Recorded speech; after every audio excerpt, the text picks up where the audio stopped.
Alex Eala's Wimbledon campaign came to an end. 3-set loss to Italy's Jasmine Paolini. $9, 48 hours. 121-year-old from Manila. That is reportedly what it took for the WTA to fall into shock. Wimbledon tickets crashing to the price of a London sandwich the day Alex Eala walked off center court for the last time this fortnight. Whether the exact digit was 9 or somewhere near it, the story tearing across social platforms captured something the tournament's own accountants could not spin. The seat you could not buy on Friday was reportedly the seat nobody wanted on Monday afternoon. And the reason for that gap has a name, and a serve, and a taped left forearm, and a quote she posted before she ever needed it. Stake your prediction below. Where does Alex Eala finish the U.S. Open in August? And does she leave New York inside the world's top 20? Follow the channel. Rewind 72 hours. Same court, same tournament, different universe. On July 4th, 2026, Alex Eala beat the defending Wimbledon champion Iga Swiatek 7-6 in the 9th point of a tiebreak, then 6-2 in a second set that ended with the loudest ovation center court had delivered all fortnight. Like she's won a semi-final. They absolutely... 2 days later, she walked out again as the 29th seed, this time against Jasmine Paolini, the 13th seed and last year's Wimbledon finalist, with preventive tape wrapped around her left forearm. That tape is where the fairy tale started to crack.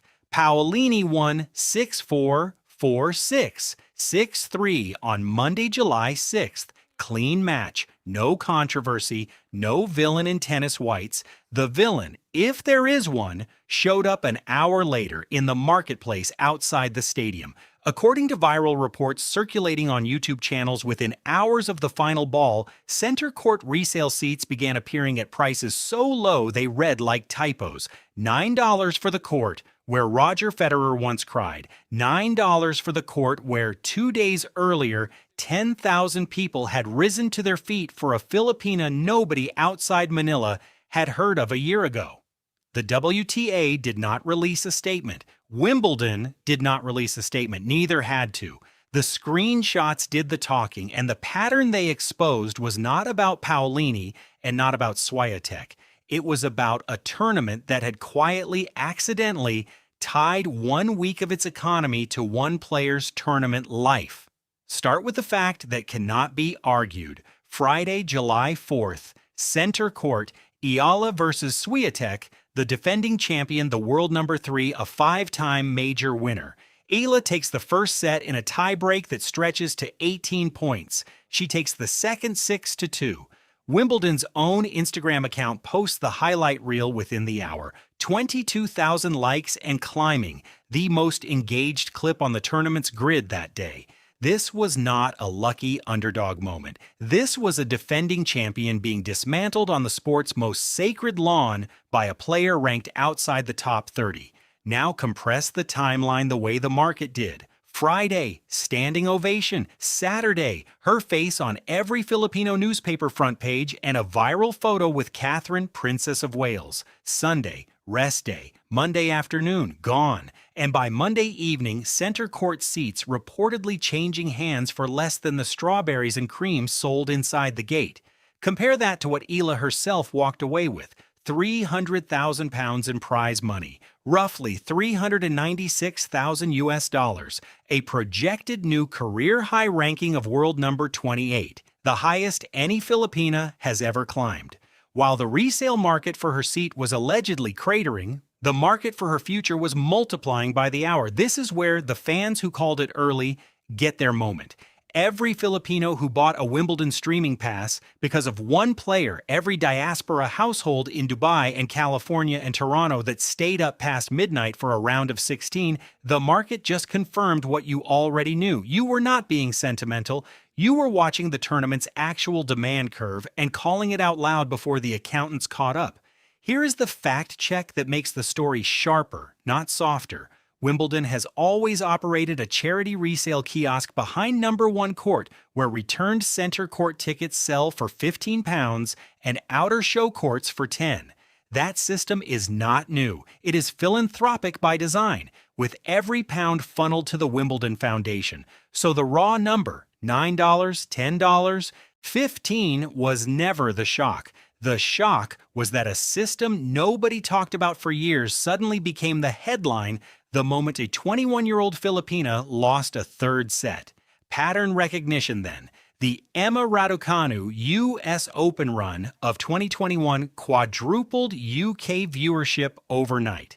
The Leylah Fernandez final run that same fortnight sold out Ash.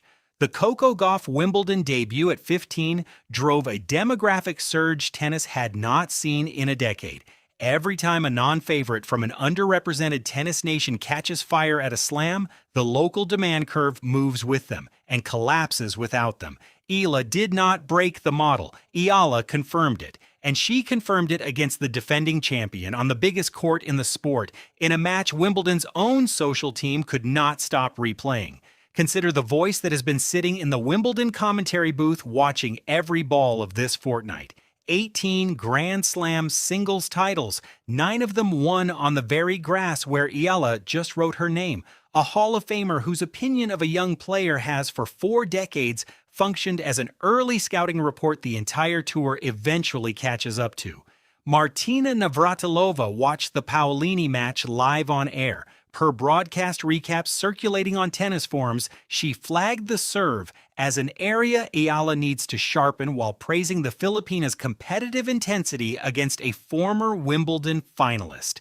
That is not a dismissal. In Navratilova's vocabulary, pointing to a single fixable technical flaw in a 21-year-old who just beat the defending champion is closer to a compliment than a critique. It is the tone reserved for players she believes will be back. When the person who has won the tournament 9 times treats you as a work in progress worth diagnosing, the market's reaction to your absence stops being a coincidence. The reported ticket collapse points at something the tour has been pretending not to notice for years. Tennis's next great commercial pull is not going to come from another Central European academy or another Florida-trained prodigy. It is coming from Southeast Asia, where over 100 million people just watched one of their own take a set off the defending Wimbledon champion in prime time. Look at the next 90 days. The North American hardcourt swing begins in early August with Canadian Open in Montreal, then Cincinnati, then the U.S. Open starting the final week of the month. Eala's projected number 28 ranking would make her the first Filipina ever to enter a Grand Slam main draw as a seeded player. Every tournament director on that swing is already redoing their session ticket projections. Every apparel executive who watched a Filipina crowd hijack an outer court in southwest London is redoing their endorsement models. The prediction is not risky. It is arithmetic. Within 12 months, Alex Eala will not be a story about ticket prices. She will be a story about which tournament wins the bidding war for her wildcards. She addressed the loss without flinching.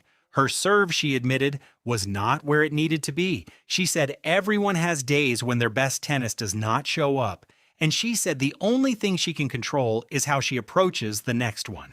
Then there was the message she had posted on Instagram 48 hours earlier, right after the Swiatek win, before she knew what Monday would bring. She wrote that you do not have to win every time to inspire others, that pressure creates stronger people, and that the toughest moments often shape the greatest comebacks.